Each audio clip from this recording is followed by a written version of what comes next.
Si os parece bien, bienvenidos todos y todas al centro andaluz del pueblo. Yo no soy Ramón Grofogues, evidentemente.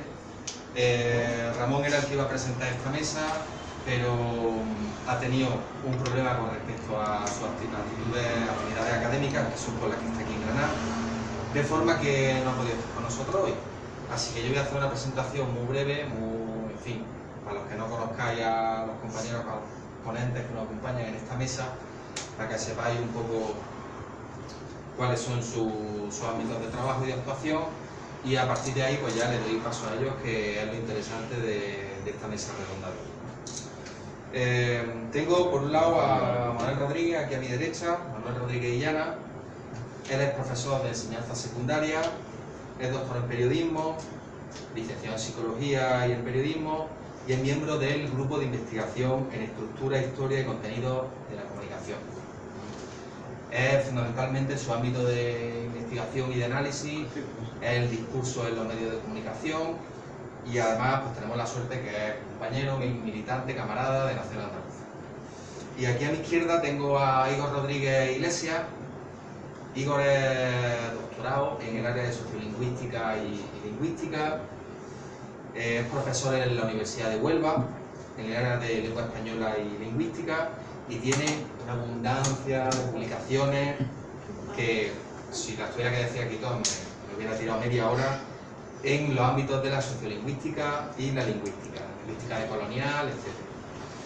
Ha estado investigando en distintas universidades, en La Habana, en Coimbra, etc. Y ha tenido la deferencia, tanto él como Manuel, de venir aquí hoy con esta calorcilla que ella hace, que era previsible. Además, Igor con ciertos problemillas de salud, pero aquí está, de manera militante, a hablarnos sobre la mesa redonda que teníamos de andaluzofobia y inferiorización lingüística de Andalucía. Y yo ya me callo porque creo que lo interesante es que ellos nos cuenten y les dejo el turno a ellos. No sé quién va a empezar primero. Adelante. Me pone de pie porque yo no nunca he sentado. Pero cuando doy clase de pie, así que estoy sentado ahora de pie. Que voy a excusar a mi director de tesis doctoral, que es Ramón Grofogues, que no ha podido estar aquí, está en Granada, pero él tiene un curso que dirige de 9 de la mañana a 8 de la tarde y tiene invitados, tiene otros profesores invitados que se tienen que ocupar. Y bueno, la confianza quizás con mi director de tesis doctoral también me ha pedido que lo excuse su ausencia. Y viene muchísimo por Granada, a donde nunca he ido es a Huelva, pero a Granada, vamos, no voy a decir que sea su segunda casa, pero casi. No sé dónde pasa más tiempo, siempre es que llego aquí. Bueno, yo voy a empezar con una cita de Paulo Freire, que nos va a poner en el camino hacia donde queremos llegar con todo este asunto. Porque aquello que creemos saber sobre las lenguas está atravesado sobre las lenguas, por los conceptos que nos manejamos para hablar de esto que hacemos las personas, que es hablar. Están atravesados de una filosofía política y social específica. Esa filosofía política y social no es la filosofía política y social de los jornaleros del campo, es la filosofía política y social de quienes han controlado el cotarro durante toda la vida, durante siglos. Y dice Paulo Freire que el opresor, para oprimir, tiene su teoría social. El oprimido, para liberarse, necesita su teoría social. Esto es claro con todo lo que vamos a ver en este ámbito, pero sería aplicable a todos los ámbitos. Yo voy a poner algunos casos, pero bueno, como todos somos andaluces y andaluzas, yo dudo mucho que haya una sola andaluza que, para que no se le haya dicho, alguien no le haya dicho, habla bien, no sabéis hablar, etcétera, etcétera, ¿no? Que no le haya hecho un comentario a cuenta de esto que tenemos, que es nuestro capital simbólico, un capital lingüístico. Capital no en términos capitalistas, no en términos de economía, sino capital como algo que ostentamos, que tenemos. igual que los de Burgos tienen su propio capital lingüístico. Nosotros tenemos este capital. Hay una compañera que por amor se fue a Cantabria. Ella es de Huelva y es profesora de inglés. Y encontró trabajo, vive en la frontera del País Vasco. Y encontró trabajo en el País Vasco. Y trabajando en el País Vasco, profesora de inglés, una profesora de la Universidad del País Vasco, cuando la escuchó hablar, le dijo, no la escuchó hablar en inglés, la escuchó hablar en eso que dicen que es español. Le dijo, ¿cómo puede ser profesora de inglés con ese acento andaluz que tiene? Es decir, ya estaba cuestionada como profesora de inglés solamente porque era andaluz. Una trabajadora de un hotel Barceló de la costa andaluza,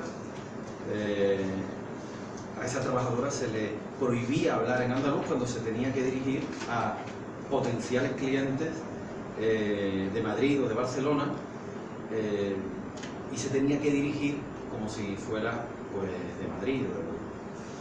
Entonces, cuando hablaba en inglés con potenciales clientes no había ningún problema, cuando hablaba en alemán no había ningún problema, pero cuando hablaba lo que tiene, estoy intentando no decir español, cuando hablaba en andaluz, eso era un problema. Claro, sería problemático incluso que fuera un problema en Valencia, pero es que más problemático todavía porque sucedía en Punta Umbría, Huelva. Hay más casos. Locutor de radio, al que se le dice en un estudio de grabación donde se graba publicidad, cuñas de radio, spots de televisión. Ya saben ustedes que la publicidad, que la radio, pocas veces habrán escuchado ustedes una cuña en andaluz. Y muchas se graba aquí en Andalucía, para Andalucía y para fuera de Andalucía. Y se le dice en andaluz, no, porque hace dos muestras. De hecho tenemos una experiencia en un acto que iba a dar, un acto al que acudía Susana Díaz, de la Junta de Andalucía, en una entrega de premios, y claro, como era de la Junta de Andalucía, pues se hicieron pues, dos tomas, a ver cuál elegían. Esto es un experimento, ya sabía de sobra cuando lo iban a elegir. Una en andaluz y otra, vamos a decir, en castellano, ¿no? Castellano.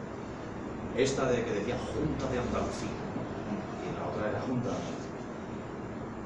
Eligieron la del castellano. Y la otra, sobre la otra hicieron el comentario de que nos lo podríamos haber ahora. Pues de ningún modo iban a elegir el habla andaluza, ¿no? Iban a elegir el habla castellano.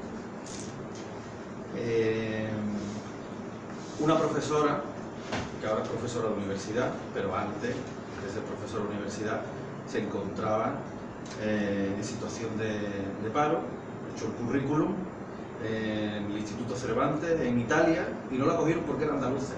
No querían andaluces para enseñar lo que allí llama, lo que llama el Instituto Cervantes, y bueno, lo que se llama en ese ámbito, el español, la enseñanza del español para extranjeros, ¿no? No querían para enseñar español una andaluza, a pesar de que era licenciada en Filología Hispánica por la Universidad de Granada. Ahí arriba, ¿no? Voy a estudiar aquí arriba. Y no era válida para enseñar, y de hecho no la contrataron. Querían personas de Despeñaperros para arriba. Ese fue el criterio para rechazar. Tenemos un montón de cosas más. Ahora yo voy a hacer una etnografía en la cadena SER en Madrid, donde hay locutores andaluces en la redacción, que quien haya puesto alguna vez la cadena SER habrá escuchado algún programa que se llama Hora 14 o lo que sea. Y hay algunos andaluces, si alguien dijera, esa persona es de Sevilla, de Huelva, de Cádiz o de Granada, y nadie lo sabe. ¿Por qué? Porque está diciendo son las 2 de la tarde en las Canarias, ¿no? O habla así, o chungo cubata, o no, es muy dudoso que fuera a hablar para toda España desde Madrid, y ahí tenemos casos como el de Jesús Hermida, etcétera, ¿no? Que era de Huelva también. y nadie lo sabía tampoco, ¿no? Entonces lo sabían en Huelva, porque en aquel momento Huelva era más chica y era el hijo de un marinero, pero tenía que hablar así. Eso ocurría entonces, pero sigue ocurriendo aquí. El defensor de la audiencia de la radiotelevisión andaluza me contó en una entrevista para toda la investigación que en la época franquista se prohibía expresamente, y la época posfranquista también, se prohibía expresamente hablar en andaluz en las emisoras de radio. La presidenta de la Asociación de Mujeres Periodistas de Andalucía, que se llama Nani Carvajal, ella había sido también, o lo es, o había sido presidenta de la Asociación de la Prensa de Sevilla. Ella dice que no había una prohibición explícita, pero era una prohibición de hecho.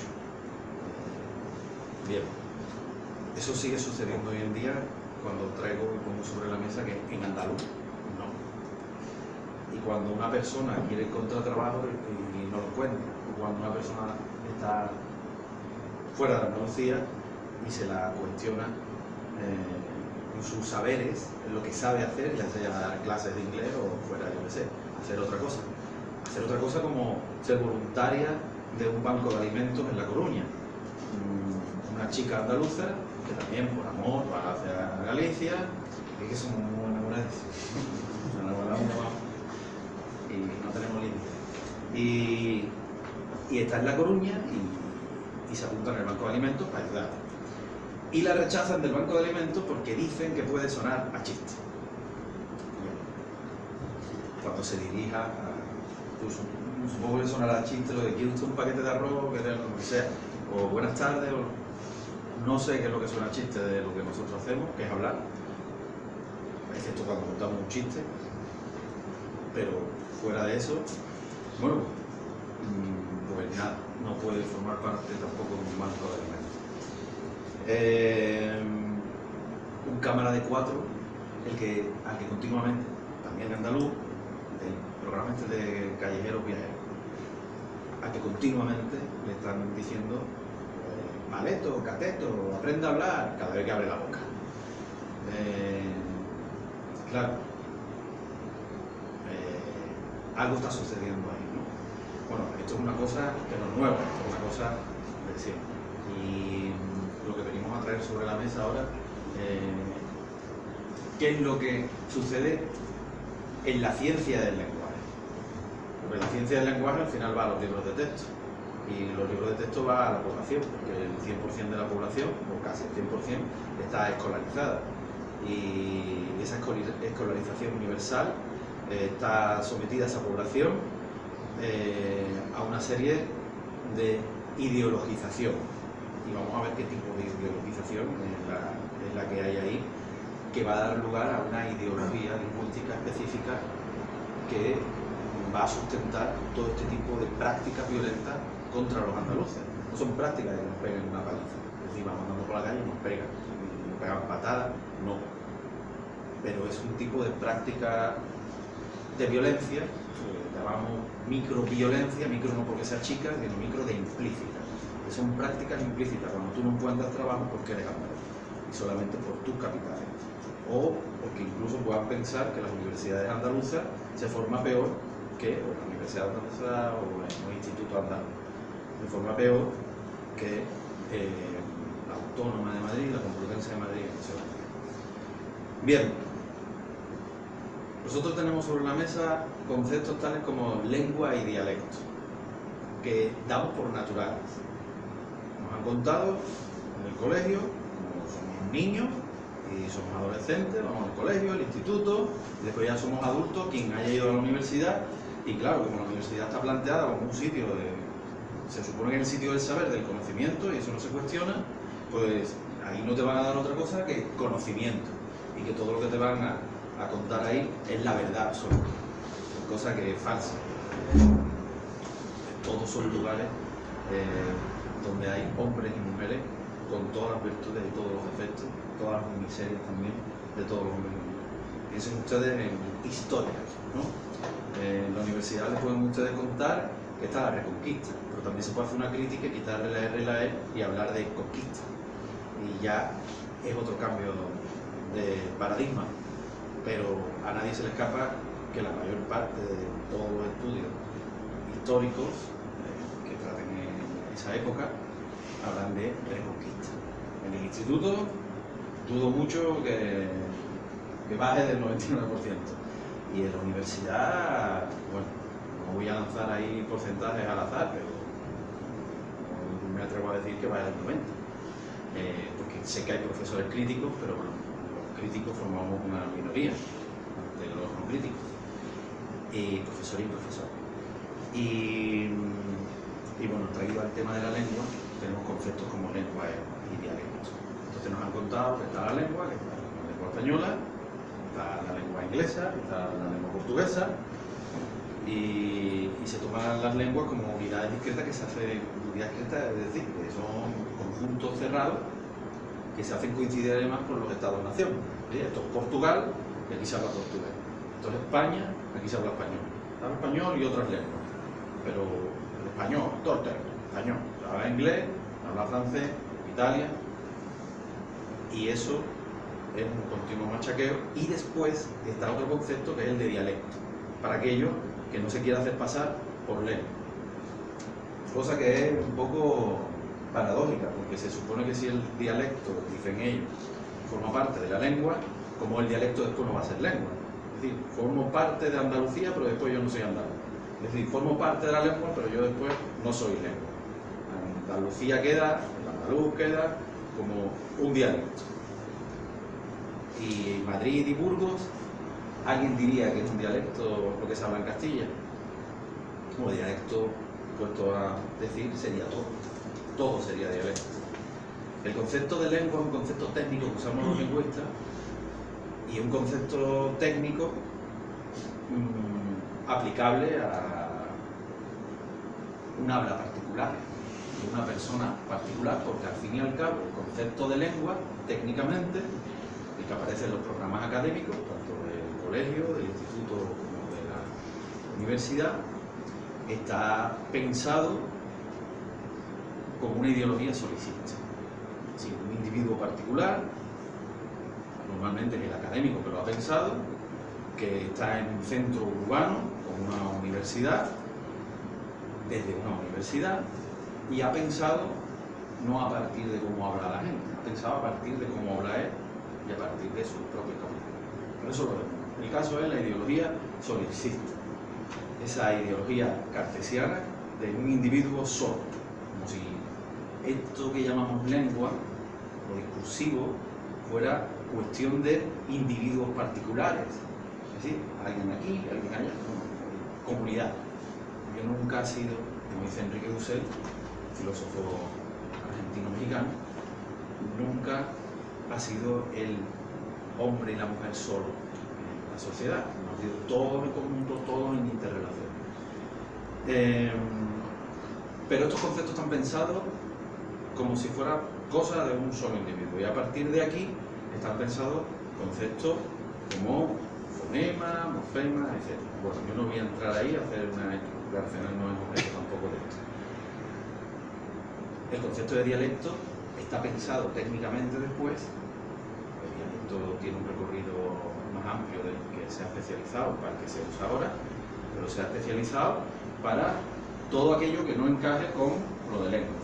Si las universidades están en centro urbano, Granada tiene una universidad muy antigua, pero Granada está subalternizada a un poder central que es el de Madrid. Así que, en este caso, por mucho que tuviera una universidad muy antigua como Sevilla, pues no vale el centro, porque es el centro de poder político, no que tenga una universidad en sí.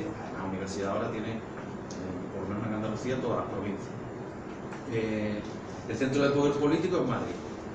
Ese centro de poder político se piensa a sí mismo Madrid y Castilla. Este triángulo que conforma Madrid, Segovia, Burgos, Valencia, Valladolid, Salamanca, Ávila y Madrid otra vez. Es un triángulo que simplemente son caminos que van conectando estas ciudades. Y son triángulos en donde hay además mucha variación. Estamos acostumbrados a que nos digan las hablas andaluzas, que somos muy diferentes entre nosotros los andaluces. Como somos tan diferentes entre nosotros, pues no podemos tener unidad. unidad en ningún sentido, porque somos muy diferentes, muy diferentes. Y ellos son muy iguales, muy iguales. Pero cualquiera que conozca un poco aquel lugar, sabe que ellos también tienen sus diferencias, pero la diferencia es su riqueza, igual que la nuestra. Ser todos iguales, además, es imposible en términos geográficos. Y basta con ir de un pueblo a otro para ver que hay diversidad, y basta con ir a un mismo pueblo para ver que en el mismo pueblo también hay diversidad. Es decir, la diversidad es connatural. No hay problema. La diversidad es consustancial a las comunidades, a los grupos, a los pueblos. Bueno, decía del centro de poder político que es Madrid. En ese centro de poder político se han pensado como la lengua. Y no solamente que se han pensado como la lengua, como una descripción, sino que además ha habido una construcción, no solamente de Madrid, sino de Castilla en general, una construcción con respecto al sur, porque el Estado español está constituido con una base, la base de la persecución y la expulsión de la otredad, de ese otro que es el que el Estado español, en el Estado español se ha llamado el moro, la expulsión a partir de la destrucción del Islam y de la diversidad en torno al Islam, que no solamente tenía por qué ser islámico, sino todo lo que tenía que ver con el andaluz. Toda esa destrucción, toda esa persecución es la constitución del Estado español. Todas esas prácticas violentas que traemos en la historia de esta península son las que conforman una ideología, y es la que sustenta esa ideología centro norte peninsular, para dar lugar a esta idea de la lengua es la lengua de Castilla, todo lo demás es zona dialectal. Cuando yo aprendí estas cuestiones en la universidad, pues he tenido que tirarla, una bola y tirarla. O sea, el sueño de cualquier chiquillo de estos que quiere quemar los apuntes. Pues eso es lo mejor que puedo hacer con eso, tirarlo, porque no solamente estaba mal planteado, es que estaba mal planteado adrede, pero se hacía con abuso de poder, porque se hacía desde la universidad. Sí, yo te doy desde la universidad un conocimiento, tú lo tragas como válido y lo reproduces. Ese es el peligro que tiene el asunto.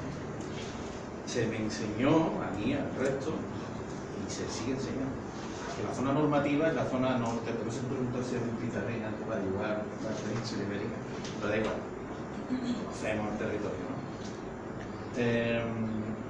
El centro norte peninsular es zona normativa, dice, ¿no? Dice, pero que lo diga no quiere decir que sea cierto, porque de hecho no es cierto, eso no hay ni por número. Y todo el resto somos nosotros, somos zona dialectal. Yo los normativos, nosotros los dialectales. Es una construcción ideológica que no está sustentada absolutamente en nada, solamente está sustentado en una ideología social específica, que además es racista. Tanto que el racismo, como lo define Fogel, apoyado en Fanon, es una lógica de inferiorización de una otredad. Me estáis despistando al público. ¿Qué te hemos puesto de trauma? Te hemos puesto el Ah, vale. Entonces he acordado que había yo aquí. Sí, lo oí por la boca. Bueno, va vivito el tiempo, ¿no? Huevo frito por aquí y nieve por todo el norte, como diría una chica de nieve por todo el norte, lluvia por el oeste. Bueno, la zona normativa y nosotros somos los dialectales. De hecho no lo creemos y decimos, no, nosotros que hablamos con un acento, un dialecto, la gente, claro, tiene unos conceptos que les han metido en la cabeza, que tampoco los manejan muy bien, pero bueno, pero los manejan como tienen que manejarlo, que para eso el sistema tiene, cuando se habla de fracaso escolar, se habla de fracaso escolar, claro, en términos de la persona que no ha llegado a conseguir un título académico, normalmente el de la ESO. Pero realmente el sistema no está fracasado, el sistema es un sistema triunfante, el sistema ha triunfado en tanto que estamos entendiendo, como no estoy entendiendo, un sistema de dominación. Sí, igual un sistema altruista de qué buena gente, le dan cultura a la gente, a ver qué es la cultura, pero le dan cultura a la gente y la gente pues culta, parece que no culto, y que chachipiru, que bueno, sería un pensamiento un tanto infantil, que lo es, que lo escucho a menudo. De hecho, esto del sistema de dominación viene a ser crítico, y como hemos dicho antes, crítico de pocas cosas. Bien, eso es como se plantea esa teorización. Y tenemos aquí en este centro de poder, que se llama Madrid, porque los madrileños sean más saboríos que nosotros y uno tal y cual, no tiene nada que ver con eso. Estamos hablando de personas que ostentan una posición social. No estamos hablando de los trabajadores de Madrid, que están en una situación de dominación, como dominado, con respecto al que lo domina aquí, al interior de Madrid. Estamos hablando de quien está en un centro de poder como la universidad, tanto que la universidad es donde se cuece todos los conceptos con los que nos manejamos. Porque si alguien va a manejarse con conceptos como lengua, dialecto, etcétera, y vamos a ver un prestigio, que lo vamos a traer ya aquí sobre la mesa, esto del prestigio lingüístico, no es que estas formas son más preciosas, o las formas cultas frente a las formas vulgares. Todos estos conceptos de culto, vulgar, prestigio, lengua, dialecto, etcétera, hablas, que ya nosotros de dialecto nos relegaron a hablas. Nosotros hemos insistido siempre con lo de acento. Siempre hemos dicho acento, pero porque tenemos una humildad, pero vamos a ir un poquito más allá y vamos a dejar de ser tan humildes y vamos a hablar ya de lengua. O si nos tenemos que inventar, poner sobre la mesa otro término, pues pongamos sobre la mesa otro término. El caso es que todos estos términos que he puesto aquí son términos que están atravesados por una filosofía política y social específica que, como diría Paulo Freire, que he citado al principio, sería la del opresor. Y están convenientemente creados para unos fines específicos. Muchos de estos conceptos, por ejemplo, he nombrado de prestigio. Tenemos el concepto de prestigio, todos los conceptos, y eso es lo que tenemos que pensar. Porque si nosotros queremos hacer aquí no estamos para escuchar poesía en esta tarde, ¿no? Quiero decir que no para deleitar nuestros oídos, como para escuchar una canción, que también sería interesante, es importante, pero estamos aquí para otra cosa, porque se supone que estamos en una charla que quiere llegar a un punto, por lo menos así lo estamos entendiendo. Esto no es una acción académica como tal, no es una charla como el arte por el arte o la ciencia por la ciencia.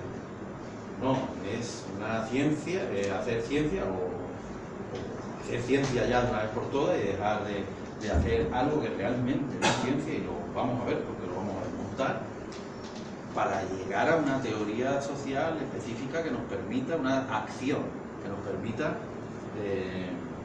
deshacernos de ciertos yugos. Bueno, tenemos conceptos de prestigio. Tenemos lo siguiente, por ejemplo, algo que me enseña Manuel, porque yo en la universidad no trabajo con manuales de texto, trabajo con la teoría científica, esto, lo otro, pero soy yo el que habla y con las apuntes. Pero él trabaja con libros de texto y eso le permite ver cómo se ideologiza a los chiquillos y las chiquillas ¿qué edad? ¿Son de 12 años, de 13? 12, 13 años. Si 20 años una edad vulnerable, porque están sentados ahí y se van a tragar todo lo que les cuente, con 12, 13 años, claro, habrá alguno que diga, ¿este que me está contando? Pero normalmente, ¿no? Los más traviesillos, ¿no? Que me estaba contando. Pero normalmente ese consumidor, esa consumidora de todo lo que va contando ese maestro, esa maestra, le va quedando. Y va conformando una ideología. Esa ideología que al final, de una escuela, que es la escuela del interior del Estado español, necesariamente va a ser una ideología, o pretende serlo, castellanista, españolista. Ese es el objetivo. Y además clasista. Y además neoliberal. los contenidos del libro están. Y uno de los contenidos del libro en la asignatura de lengua española, además de hablar de Gonzalo de Berceo y hablar de toda la literatura del norte, pero no tenéis ni puñetera idea de lo que sucedió aquí durante 800 años, como no tengo ni puñetera idea yo, porque yo estaba en esa escuela. Y tú también estás en esa escuela, y todos hemos estado en esa escuela, y cuando vamos a pensar en la literatura, ni en la literatura, ni en la medicina, ni en la astronomía, sabemos que había médicos, que había astrónomos, que había poetas, y etcétera, etcétera, etcétera, pero podemos decir muy poco a partir del colegio. En algunas ciudades donde tengan el nombre de algún nombre puesto, pues pueden decir algo si la persona es curiosa y sabe informar quién era por ejemplo, Albacri, que hay un punto, una plaza que se llama Albacri. En Huelva no hay nada, en Huelva pero Albacri, Albacri no era de Punta Umbría, era de Salte, que era Reinota y con Huelva. En Huelva no hay nada, pero lo hay. Resulta que era un astrónomo y tiene un cráter en la luna. Pero eso lo sé yo. Ahora búscame a alguien, ahí vamos a ser también una minoría. Si yo por llamarme curioso, friki o lo que sea, y tampoco sé de esto mucho. De eso somos totalmente ignorantes, pero sabemos mucho del Quijote, bueno, mucho. Pero podríamos decir que, hombre, nadie se le ocurriría decir que el Quijote era... O sea, uno está atravesado por el nivel de estudio y después escucha, no, el Quijote ese era médico, ¿no? Era un cantante de rap. Bueno, el Quijote, Cervantes, ¿no? Gonzalo de Berceo, etcétera, ¿no? Garcilaso de la Vega. Poco de aquí. Cuando vamos a la parte de lengua en esos manuales, lo que vemos es que habla de niveles, de niveles de la lengua. No va a hablar ahí de lo morfológico, lo fonético, no. Niveles de la lengua se refiere allí a nivel culto, nivel medio, nivel vulgar, y te pone palabras y formas que a veces coinciden con nuestras formas, la aspiración, la caída de lo que ponen los libros de la D, ¿no? D es la letra, sería un sonido oclusivo dental, sonoro, pero pone caída de la D intervocal y ceseo, cosas que coinciden con los rasgos, con algunos de los rasgos lingüísticos que se dan en Andalucía y los toman como vulgares. Y después palabras que nadie sabe, que nadie conoce, que nadie entiende, que no se usan, ni siquiera aparecen como las palabras cultas, palabras que hay que buscar en el diccionario y que se buscan en el diccionario y que difícilmente se van a volver a usar. Y palabras que son palabras que se usan en los pueblos y en los barrios, donde están esos centros escolares, pues son las que pasan por ser palabras vulgares. No sé aquí, claro que esto ya también es de cada sitio, en cada pueblo hay palabras, lo que es una riqueza, no un problema, porque muchas veces los españolistas lo plantean, yo digo los españolistas en general, porque ahí es como si fueran un top, ahí también hay que diferenciar, no por ver si hay más buenos o más malos, ¿no? Porque hay que diferenciar por especialización de españolismo. Pero en general los españolistas nos dicen que como tenemos palabras en cada pueblo y que tenemos mucha diversidad, como dije antes, pues eso es un problema, eso es una riqueza. Si hay una palabra aquí en este pueblo, pues me interesa conocerla, voy a aprenderla, y esa palabra está sujeta a una historia. Por ejemplo, una mosqueta, que se usa, no sé si se usa aquí la mosqueta porque te ven cuando te sacan una vez. Esa, tú te la encontrás alguna vez en un libro. Encalomado, cuando alguien se viene, mira el encalomado este, que alguien se viene y no queremos que se venga. O, yo qué sé, mil palabras más. Algo FIFA, que también es fregona, pero en el pueblo de Cádiz Cofifá es también limpiar, etcétera, etcétera. Aquí tienen ustedes también muchísimo más. Como yo vengo de Huelva, no tengo tanta familiaridad para acá. Todas esas palabras que son nuestras, esas palabras que yo uso, que después yo tengo que estar pensando cómo se la voy a, cuando me tengo que poner ante un público, acá, como yo estoy atravesado, porque eso hay que ponerlo sobre la mesa, yo vengo atravesado también por la academia, cuidado, que no vengo limpio de pecado, yo también vengo manchado porque también vengo idealizado, y para hacer la crítica tengo que hacerme también la crítica y ponerme en la crítica. No porque yo vaya a ser menos bueno ahora para hacer la crítica, no, es que eso forma parte de hacer la crítica. Y entonces nos tenemos que poner también en cuestión, poner sobre la mesa que esto no es una cuestión, hago la crítica, pero yo estoy exento y soy el ojo de Dios que todo lo ve, ¿no? Y no. Yo estoy dentro del sistema. Si el sistema es racista, es patriarcal, es capitalista, es moderno colonial, etc., yo estoy dentro del sistema. Tendré que tener la humildad y la crítica también, la autocrítica, para pensar hasta qué punto también tengo yo cuestiones que son patriarcales, racistas, sexistas, moderno coloniales, capitalistas, etc., ¿no? Bien. Ese es el primer punto de partida de la crítica.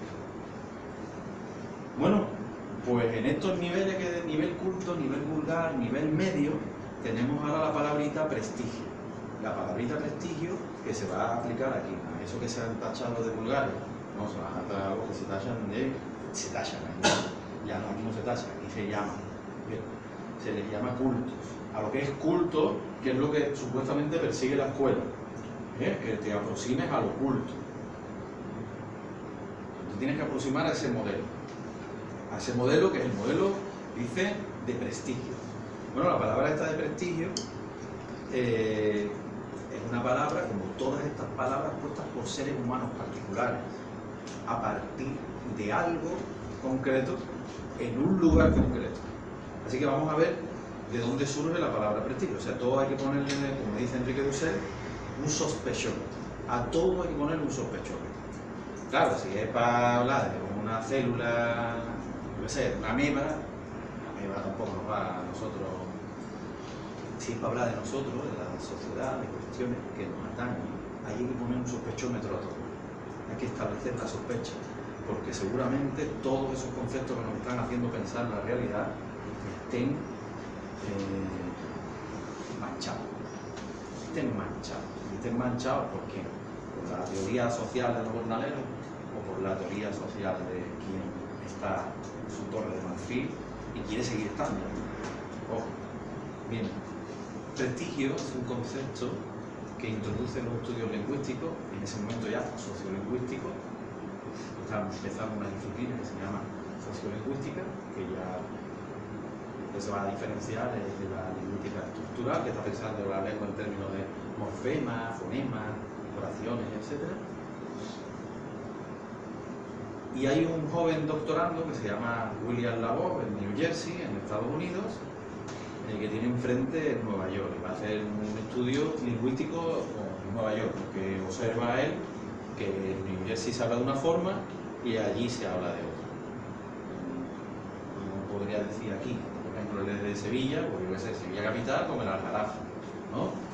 Están en el Aljarafe y ven que Sevilla capital se cesea y que en el Aljarafe pues se cecea. Y si te vas un poquito más para el condado de Huelva, en la parte esa del Aljarafe se jejea, ¿no? Como en el monte, ¿no? Y entonces observa la diferencia lingüística, que es lo que voy. Y esto observa una diferencia lingüística. En Nueva York él habla de los que hablan inglés blanco, y él habla de los negros, y él habla de los New Jersey. Después a que es una familia bien, va a veranear bien, una familia bien, lo llamamos una familia bien, va a veranear a un sitio donde hay pues hablantes de portugués, un sitio en Washington, en Mérida, hablantes de portugués, hablantes de una lengua nativa, los que viven ahí, que son anglosajones y hablan inglés, y los veraneantes como él. Entonces, toda esta diversidad lingüística él le lleva a pensar en esas diferencias. Y hace una tesis doctoral sobre esas diferencias en Nueva York. La tesis doctoral es la estratificación social de la ciudad de Nueva York. Habla de la ciudad de Nueva York. Y esta estratificación social no te la saca de la mano. Esta estratificación social es la estratificación social de un sociólogo que se llama Max Weber. Es un sociólogo alemán. Y esta estratificación social está basada en la clase social, en el estatus y en el poder. Una estratificación social pensada por una ideología capitalista. Está pensando la clase social en términos muy diferentes de Marx. Al estatus, Weber le va a asociar el prestigio. Los que ostentan un estatus, ¿quiénes ostentan un estatus superior en la sociedad? En la ideología de Weber, pero bueno, esa ideología la ven ustedes caminando por la calle cada día y en la tele hablando cada día. Los profesores de universidad, los jueces y fiscales, los jefes, los directores, los que van con la corbata y la chaqueta, mira aquí. ¿Quiénes ostentan un estatus menos elevado? Los albañiles, esto, los otros, no sé qué. Eso en esa ideología, porque está pensando la sociedad en estos términos verticales. Ese concepto de prestigio ahora se lo va a traer este lingüista. El lingüista sabe cosas de lengua, no quiere saber. Y se maneja ahora, pero la lengua no es una cosa que esté por aquí, caminando, volando.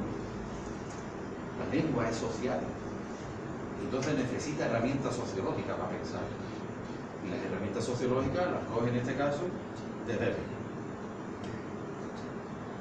Y lo aplica. De tal modo que lo que vamos a tener es unas formas que son las de una clase que es blanca, anglosajona, que trabaja en la bolsa de Wall Street, por ejemplo, que gana X dinero al año, mucho dinero, tiene un salario alto y además ha ido a la universidad, y habla un inglés específico. Y ahora tenemos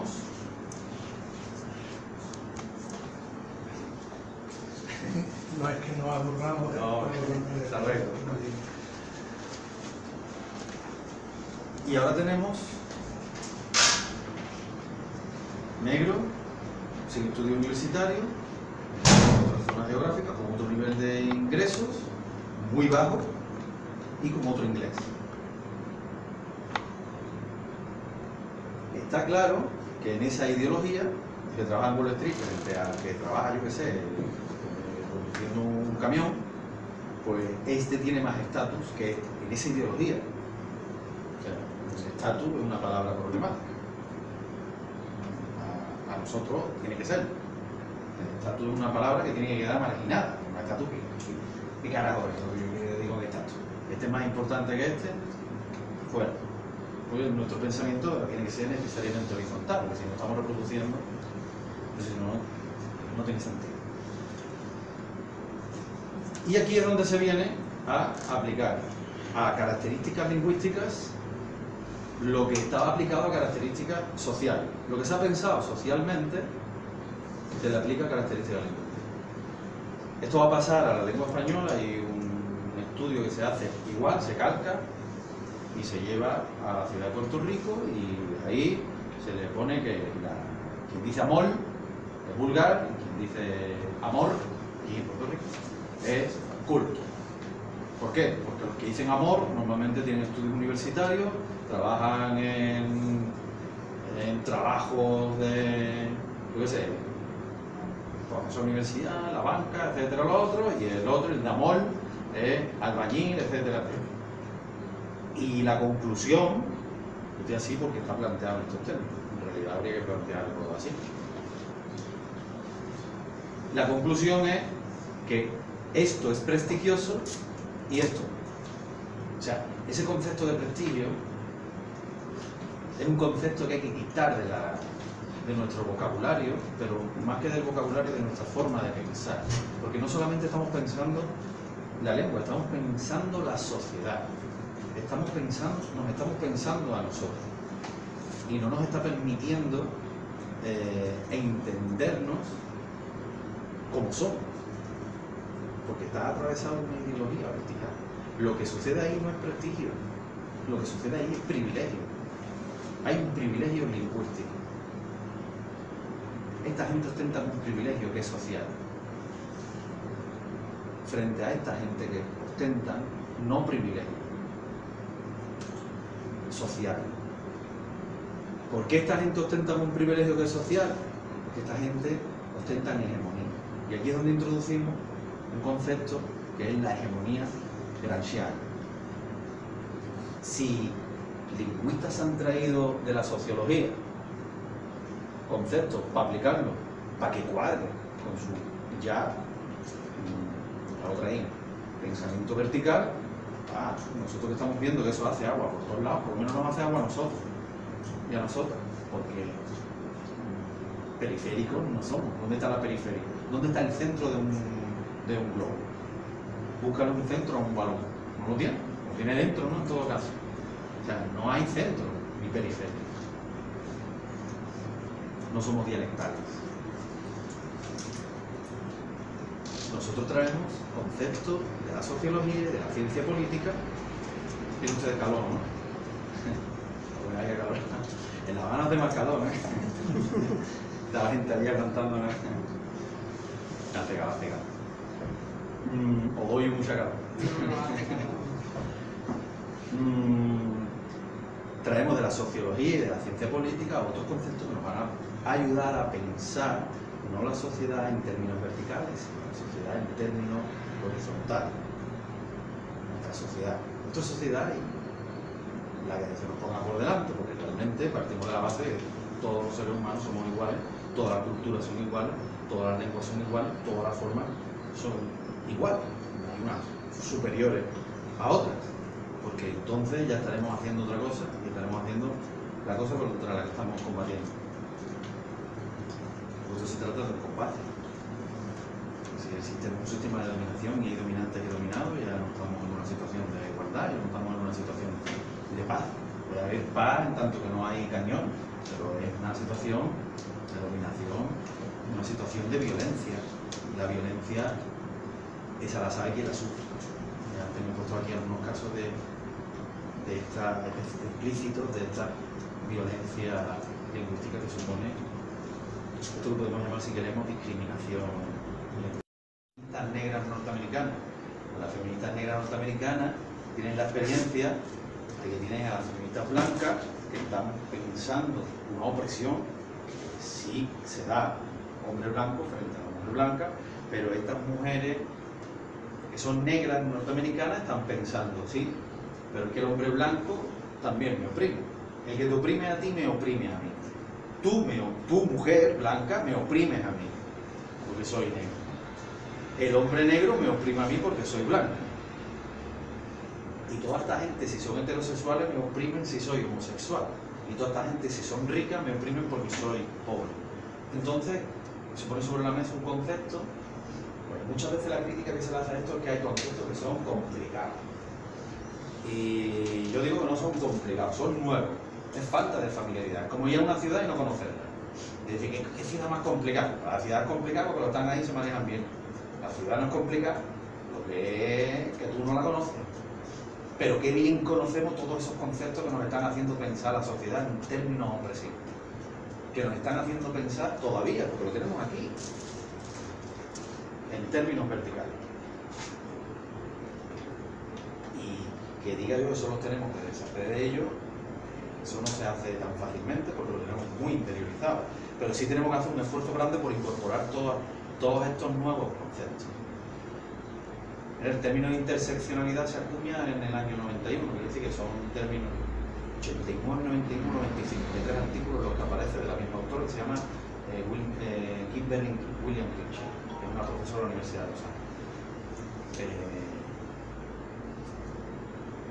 Hay una frase de una poetisa norteamericana anterior que se llama Audre Lorde, que dice, y además creo que nos es muy útil, que es las herramientas del amo nunca destruirán la casa del amo. Ese es el planteamiento.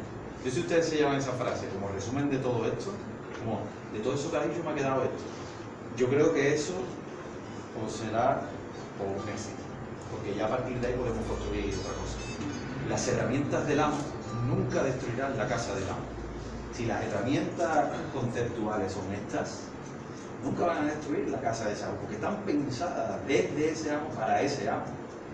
Necesitamos otras herramientas. Esto que ponen sobre la mesa, esta otredad subalternizada, los feminismos negros norteamericanos con la interseccionalidad, es que todas las opresiones están interseccionadas, pero que lo que sucede ahí es que hay un privilegio social que ostenta, como lo está pensando ella, que es blanco, anglosajón, varón, frente a la mujer y frente al negro y a la negra, ¿no? Es el privilegio social. Entonces, de ahí, viendo a ver si podíamos aplicar este concepto de interseccionalidad a esto que sucede en Andalucía, aplica, y hay un sistema opresivo. A ver, una feminista andaluza con una feminista madrileña, las dos están de acuerdo en que el hombre le oprime, que hay un patriarcado, un sistema de dominación, y las dos están de acuerdo. Pero después, la feminista madrileña le dice a la feminista, esto es un caso real, la feminista madrileña le dice a la feminista blanca, y si no fuera real, lo podríamos imaginar perfectamente. Le dice la feminista madrileña, la feminista andaluza, no sabes hablar, a ver si aprendéis a hablar. O tú no hablas por el altavoz o por el micro, que los andaluces no se les entiende bien. No vocalizáis, no esto, no lo otro. Y la otra, pues se caga en su puñetera cara, paso para adentro, echa todos los votos para adentro y después me lo cuenta a mí. Porque como yo me dedico a estas cosas, pues todo el mundo me cuenta estas penas. Cosa que me viene bien para la investigación por los documentos y demás. ¿Qué ha pasado ahí? No estaban de acuerdo en que había un sistema de presión, pero ahora una oprime a la otra. Cuidado. ¿Qué es lo que ha pasado? Que todas las opresiones están interseccionadas. Por mucho que estén de acuerdo en que otra opresión, esta está reproduciendo lo mismo. Y esta es de izquierda. Y es de activista social. Y esta es la de Madrid. La activista social y tal y cual, pero después, ¡pum! Y reproduce lo mismo que el de derecha, de Madrid, no tiene por ser solo de Madrid, puede ser de cualquier sitio de los alrededores. Lo mismo. ¿Están de acuerdo los dos en qué? Hace poco sacó el diario El País un reportaje que sacaba varios profesores universitarios, me sacaba a mí también, yo ahí en Juni. Y empezaba con un tuit que había puesto para meterse con Susana Díaz, uno que al parecer apoyaba a Pedro Sánchez. ¿Suena? ¿Es este? Aquí estoy yo. Aquí, ¿no? Que empieza con eso, que uno del PSOE de Madrid, concejal del Ayuntamiento de Madrid, para meterse con Susana Díaz, es decir, para decir, Pedro Sánchez es mejor que Susana. En vez de usar un argumento político, pues se metió con los andaluces, ¿no? ¿Qué es lo que pasa? Entonces la interseccionalidad nos sirve para derivar este término de privilegio lingüístico. Privilegio lingüístico frente a prestigio está dando cuenta, primero, de lo siguiente. Prestigio está haciendo pasar lo que no es natural por natural. Estas son formas prestigiosas como si fueran naturales, y no lo son. El término privilegio está dando cuenta de que ese término está en una situación de que ese grupo social, con esos capitales simbólicos, con esos capitales lingüísticos, está en una situación de privilegio con respecto a los demás. Esa situación de privilegio, como decía antes, nos permite introducir aquí el término hegemonía de Gramsci. Y el término hegemonía de Gramsci no es más que un grupo social específico, con un interés específico, con poder de control sobre medios, los medios de comunicación, las editoriales, la escuela, grupos particulares, ¿no? Con un interés específico, con poder de control, hace pasar su interés específico por un interés general. Esto describe la escuela totalmente y describe el sistema mediático totalmente. Y describe todo lo que sucede, bueno, en la escuela, para todo este conocimiento lingüístico, porque la población no estudia lingüística, el que estudia lingüística no garantía de ser ya ni de colonial, ni de ser una persona crítica, pero la gente normalmente se maneja con lo que ha aprendido en el colegio cuando tiene que manejarse con estas cosas de lengua, de dialecto, de las hablas, etc. Entonces este concepto de hegemonía nos permite hacer una evaluación de lo que sucede, como digo, y ver que hay un grupo específico que es el que domina, que normalmente está geográficamente localizado, pero esto no es una cuestión geográfica. Lo que pasa es que da la casualidad, no es casualidad, llamarle de otra forma, pero se da la circunstancia de que está geográficamente localizado, pero no es una cuestión geográfica, es una cuestión de posicionalidad de poder social. Es de una posicionalidad social. Así que tenemos ya varios conceptos sobre la mesa: hegemonía, privilegio, interseccionalidad, frente a otros conceptos que no solamente es que estén obsoletos, no están obsoletos porque se usan en la escuela, se van a seguir usando y van a seguir dando por saco con los conceptitos, pero que nos van a seguir generando problemas a nosotros y a nosotras a la hora de estar pensando en nuestra propia realidad. Miren, tengo también otro ejemplo que ponerles y ya finalizo. Hay un autor que se llama Frago Gracia, que es un filólogo que va a estudiar, va a hacer una historia de las hablas andaluzas, se llama el libro. Lo publica un editorial de prestigio en ese ámbito, de prestigio, que se llama Arcolibros. Y ahora, pues él va a estudiar, como filólogo de documentos antiguos, que va a estudiar las características andaluz con documentos escritos antiguos, que a ver si va a sacar algo de ahí, pero se supone, porque todo el mundo dice que es una obra perfecta, maravillosa, tal y cual, bien. Pero en la introducción va a decir, va a exponer ciertas cosas, que se las va a sacar de la mano, y va a decir que los andaluces tenemos dificultades para escribir. Que nosotros cuando escribimos, pues se nos cuelan por ahí un montón de faltas de ortografía porque no sabemos escribir. Y él, eso lo pone ahí, literalmente en el libro, página 31, 32, 33. ¿Y en qué se basa? Porque si lo dice, se estará basando en algo. Un profesor de universidad, que un libro ahí de esto que a todo el mundo le va a tocar las palmas y va a poner esas cosas ahí sin basarse en nada. En algo se estará basando, ¿no? Científico. Se basa en... Él hizo una obra en casa, lo pone en el libro, Él hizo una obra en casa, arregló el cuarto año, y el albañil, que era de Pila, un pueblo de Sevilla, le dejó una nota, y el hombre escribió una falta de ortografía. No le dejó una nota, pero era la nota que el hombre se hacía a sí mismo para comprar los materiales.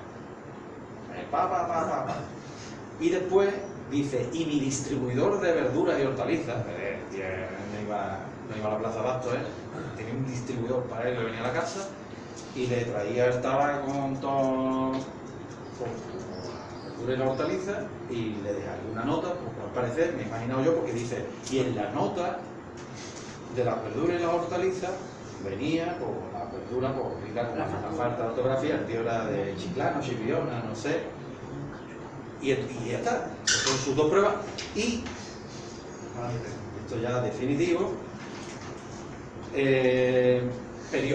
periódico ABC de Sevilla, Crónica de Toros, cualquiera que conozca un poco de prensa, sabe que las crónicas de toros y demás, esas no las escriben normalmente periodistas de la redacción, las escribe un aficionado a los toros, pues bueno. Pero bueno, a este le gustaban los toros y él pues leía las crónicas de toros y encontró entre el año 81, 82 y 83 8 faltas de ortografía, 8 faltas. O sea, un periódico, ¿cuántas faltas potenciales no podría tener en tanto que el periódico se hace a contrarreloj? Faltas, son faltas o erratas. A contrarreloj, y tiene una hora de cierre, y son muchas páginas, y hoy en día porque está copia-pega y cambiar los tiempos verbales y los adverbios de tiempo, pero en aquel entonces era picante, ¿no? En el año 81, 82. Bueno, ahora las crónicas de estos 8 faltas de ortografía, en 8 años, y un pie de página donde aparecía gitanos con J. Esas son las pruebas que a él le llevan a pensar no, a decir explícitamente que nosotros tenemos dificultades para nada. Y después tenemos a Manuel Alvar, que es un filólogo que pasa por ser un gran experto en Andalucía. ¿Perdón? No. Vale. Que pasa por ser un gran experto en andaluz. Claro, que hoy haríamos lo que él hizo, lo haríamos de manera muy diferente. Claro, criticar para atrás a veces es peligroso porque ponte tú a hacerlo cuando nadie lo hacía, bien. Pero el caso es que si estaba mal hecho, pues estaba mal hecho. Entonces no vale. Por mucho que le pusiéramos buena voluntad y punto, no vale. El Atlas Lingüístico de Andalucía me quiero decir. Yo este iba de pueblo en pueblo y preguntaba primero que cogía. Y eso no hay por dónde con él, pero bueno, ese no es el caso. El caso es que a Manuel Alvar lo entrevistaron en El País en el año 99 y le preguntaron qué le parecía que se diera la noticia en Canal Sur en andaluz. Y él dijo que era una estupidez supina. ¿Un andaluz de dónde? ¿De Almería o de Huelva? ¿De Ayamonte o de Ejido? Sí, concretamente. Pues si ponemos del Ejido, hablamos, nos familiarizamos con el habla del Ejido y del carajo, y así nos conocemos más todos, porque hay que elegir de una zona. Porque después tenemos esta ideología que ponen sobre la mesa otro conceptito que es el de la nivelación. Tiene que estar nivelado, El concepto de nivelación es un concepto peligroso porque realmente no está nivelando nada. La gente que está en el Ejido está en el Ejido. La gente que está en Granada está en Granada, la que está en Santa Fe, la que está en Punta Umbría, la de la Cristina y la Cristina. Después hay algunas personas que del pueblo se pueden mover, porque se pueden ir a vivir a otro sitio, pero normalmente la gente está en su sitio. No tenemos una familiaridad muchas veces con los lugares, a no ser que vayamos. Un medio de comunicación podría permitir una familiaridad. Estamos muy familiarizados, por ejemplo, con el habla de Cádiz. A cuenta de los carnavales, que Canal Sur lo retransmite mucho, lo que supone una riqueza. El problema ahí no es que salga mucho Cádiz, que es perfecto, a mí me encanta. El problema es que no sale en otras partes de Andalucía. Por ejemplo, tú me hablaste antes de Almería, pero no veo muchas veces muchas cosas almerienses ahí y me gustaría pues, conocer mucho más. Después hay programas que sí te pueden mostrar, lo que pasa es que son, lo problemático es que a lo mejor son anécdotas y demás, pero bueno. A mí me preguntaron en Madrid dónde estaba Almería. En Madrid te preguntaron. En una tienda de Madrid. Pero ya es una rima ahí, en el de tu tía. Total, que el problema del concepto nivelación que ponen sobre la mesa, que se supone que para que una persona hable en un medio de comunicación que tendría que tener características de todos los lugares, es un concepto realmente perverso, porque realmente no serían características de todos los lugares. Para empezar, siempre sería una característica de una zona urbana frente a una zona rural, cuando la mayor parte de la población, con la verdad, si quieren ustedes, bueno, lo podemos sumar perfectamente a la de cabeza así. Sabemos la población total que tiene Andalucía, sabemos la población que tiene las capitales de provincia, la mitad de provincia y con algunos centros urbanos también grandes, y otros más, para ver que la mitad de la población de Andalucía vive en zona rural. O sea, que ya está mitad y aunque no viviera la mitad de la población, viviera un tercio o el 10% en zona rural. Ya me estás dejando fuera a una parte de Andalucía. Pero el caso es que esto es lo que yo opino. No hay ningún problema en que en Canal Sur pusieran a alguien a hablar con el acento de la costa de Huelva. y que a su lado hubiera una persona acento de Jaén. ¿Tengo yo problema con eso? Yo no tengo ningún problema con eso. Manuel Alvar decía que eso era una estupidez supina, dar las noticias de Kosovo, decía él, porque en aquella época estaba de Kosovo. Dar las noticias de Kosovo en andaluz era una estupidez supina. Así que había que darlo en madrileño, en burgalés. O sea, que lo que aquí no se aplica, porque aquí se ve que es una cuestión geográfica, cuando se pasa de Peñaperro para arriba ya no es una cuestión geográfica para esta gente. Es una cuestión de lo que esta gente van a poner sobre la mesa, que es otro concepto problemático, manchado. Yo diría, yo utilizaría aquí un adjetivo que empieza por A, seguir de S, que sigue una Q, etcétera. Un amigo mío diría, en vez de asqueroso, diría querozo. Querozo. Y así lo escribe en el WhatsApp, querozo. Bien. Allí no es una cuestión geográfica, no se ve como una cuestión geográfica esto de más. Y por eso sobre la mesa hemos dicho otro concepto que es neutralidad. Aquello es neutro. Y yo aquí enganchándome neutro. Neutro no hay nada. Neutro es un concepto inventado por quien quiere hacer pasar, está supeditado a esta crítica que hace Gramsci de hegemonía, por quien quiere hacer pasar sus intereses particulares como intereses de todo el mundo. Esto es neutro. No, esto es neutro, no, eso es tuyo.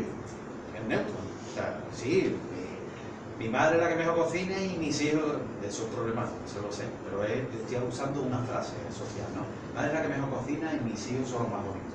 ¿Bien? Lo estoy diciendo. Eso no es neutro, eso es una visión particular. ¿Bien? Así que hay que poner el sospechómetro a toda esta cuestión y ver, ahora que ya he puesto sobre la mesa todo esto, todos estos conceptos que forman este problema, son los que precisamente aparecen en los libros, son los que precisamente aparecen en el canon de pensamiento para pensar la realidad. Y todos estos conceptos que traigo nuevos, ponemos nuevos sobre la mesa, lo estamos haciendo desde la sociolingüística crítica, decolonial, porque no toda la sociolingüística crítica está manejando todos estos conceptos, pero yo sí estoy manejando estos conceptos. Y estos son los que están en una situación ahora mismo